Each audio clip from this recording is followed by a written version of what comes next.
នេះគណៈកម្មាធិការ JBC កម្ពុជាបានផ្ញើកំណត់ទូតចំនួន42លើកទៅភាគីថៃដើម្បីស្នើរៀបចំកិច្ចប្រជុំពិសេសរបស់គណៈកម្មាធិការ JBC កម្ពុជាថៃនិងតវ៉ាចំពោះសកម្មភាពខុសច្បាប់នានារបស់កងកម្លាំងថៃនៅលើទឹកដីកម្ពុជាគិតចាប់ពីបទឆបាញ់លើកទី1ដែលចូលជាធរមាននៅថ្ងៃទី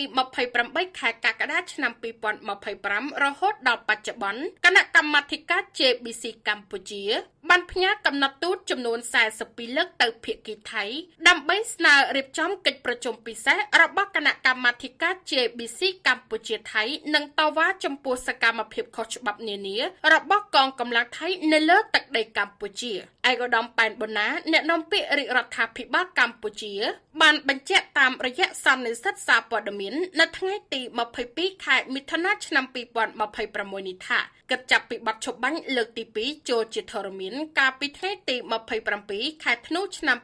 2025ដល់បច្ចុប្បន្នគ្រាន់តែគណៈកម្មាធិការ JBC ភាគីកម្ពុជាតែមួយបានផ្ញើកំណត់ទូតចំនួន9លើកទៅកាន់ភាគីថៃដើម្បីស្នើរៀបចំកិច្ចប្រជុំពិសេសរបស់គណៈកម្មាធិការ JBC កម្ពុជាថៃនិងស្នើចាត់បញ្ជូនក្រុមវាស់វែងចម្រុះដើម្បីបន្តចុះអនុវត្តការងារលើដីជាក់ស្ដែងបន្តពីការងារដែលភាគីទាំងពីរបានអនុវត្តពេលកន្លងទៅឯកឧត្តមបន្តថាក្រៅពីនោះគណៈកម្មាធិការ JBC ភាគីកម្ពុជាក៏បានធ្វើកំណត់ទូតតវ៉ាចំនួន32លើកចំពោះសកម្មភាពខុសច្បាប់នានារបស់កងកម្លាំងថៃនៅលើទីតាំងដែលខ្លួនកាន់កាប់ដោយខុសច្បាប់នៅក្នុងទឹកដីកម្ពុជាបើគិតចាប់ពីបទឆបាញ់លើកទី1ដែលចូលជាធរមាននៅថ្ងៃទី28ខែកក្កដាឆ្នាំ2025រហូតដល់បច្ចុប្បន្នកំណត់ទូតតវ៉ារបស់គណៈកម្មាធិការ JBC ភាគីកម្ពុជាប្រឆាំងការរំលោភបំពានរបស់ភាគីថៃមានរហូតដល់42លើកក្នុងឱកាសនេះអ្នកនាំពាក្យរាជរដ្ឋាភិបាលក៏បានបញ្ជាក់ជូនជនរួមជាតិទៀតថាការតវ៉ាជាផ្លូវការនេះមានសារៈសំខាន់ចាំបាច់ដើម្បីបញ្ជាក់ចំហមិនយល់ព្រមជាដាច់ខាត់របស់កម្ពុជាចំពោះការរំលោភបំពានរបស់ភាគីថៃមកលើបូរណភាពទឹកដីរបស់ខ្លួនលិខិតតវ៉ាជាផ្លូវការនេះគឺជាឯកសារដែលមានតម្លៃកតញ្ញូមិនអាចខ្វះបានសម្រាប់ដំណើរការដោះស្រាយបញ្ហាព្រំដែនស្របតាមច្បាប់អន្តរជាតិក៏ដូចជារក្សាអញ្ញាយុត្តការនៃវិវាទឲ្យស្ថិតនៅជាធរមាននេះជាហេតុផលដែលរាជរដ្ឋាភិបាលកម្ពុជាតែងតែតវ៉ានៅគ្រប់ចំណុចទាំងអស់ដែលភាគីថៃបានរំលោភបំពានដែលគ្មានរំលងចំណុចណាមួយឡើយពីព្រោះការតវ៉ានេះគឺជាភស្តុតាងផ្លូវច្បាប់ដើម្បីដោះស្រាយបញ្ហាបូរណភាពទឹកដីតាមយន្តការច្បាប់អ្នកនាំពាក្យបញ្ជាក់ថារីឯសំណើរបស់កម្ពុជា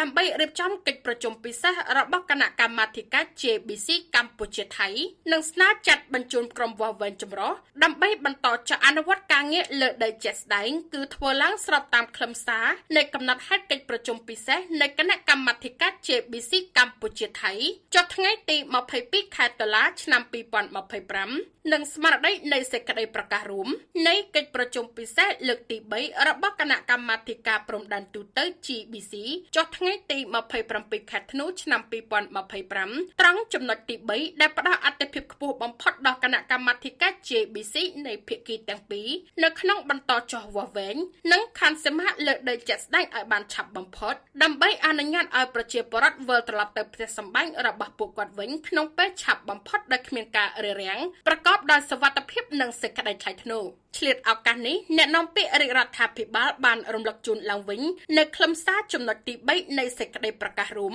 ថ្ងៃទី27ធ្នូ2025ដែលចែងថាភាគីទាំងពីរឯកភាពគ្នាថារកការព្រមព្រៀងក្រោមសេចក្តីប្រកាសរួមនេះមិនត្រូវធ្វើឲ្យប៉ះពាល់ដល់ការខណ្ឌសីមាព្រំដែននិងព្រំដែនអន្តរជាតិរវាងប្រទេសទាំងពីរនោះទេភាគីទាំងពីរឯកភាពគ្នាប្រកល់ទូនាទីឲ្យគណៈកម្មាធិការចម្រុះព្រំដែនបន្តអនុវត្តការងារវាស់វែងនិងខណ្ឌសីមាព្រំដែនឲ្យបានឆាប់បំផុតស្របតាមកិច្ចព្រមព្រៀងដែលមានស្រាប់រវាងប្រទេសទាំងពីរដើម្បីសម្រេចបាននូវសន្តិភាពយូរអង្វែងតាមបណ្ដោយព្រំដែនភាគីទាំងពីរឯកភាពគ្នាថានឹងប្រើប្រាស់យន្តការដែលមានស្រាប់នៃគណៈកម្មាធិការចម្រុះព្រំដែនដើម្បីធានាសុវត្ថិភាពនិងសន្តិសុខរបស់ក្រុមការងារវាស់វែងចម្រុះនៅលើទីតាំងជាក់ស្ដែងដែលរាប់បញ្ចូលទាំងសុវត្ថិភាពពីជាន់មានភាគីទាំងពីរឯកភាពគ្នាថាគណៈកម្មាធិការចម្រុះព្រំដែននឹងផ្ដល់អាទិភាពខ្ពស់បំផុតចំពោះការងារវាស់វែងនិងខណ្ឌសីមាព្រំដែននៅតំបន់រងផលប៉ះពាល់ដែលមានជនស៊ីវិលរស់នៅ អ្នកនាំពាក្យរាជរដ្ឋាភិបាលកម្ពុជាបញ្ជាក់ថានេះជាចំណុចដ៏សំខាន់ដែលភាគីទាំងពីរបានឯកភាពគ្នា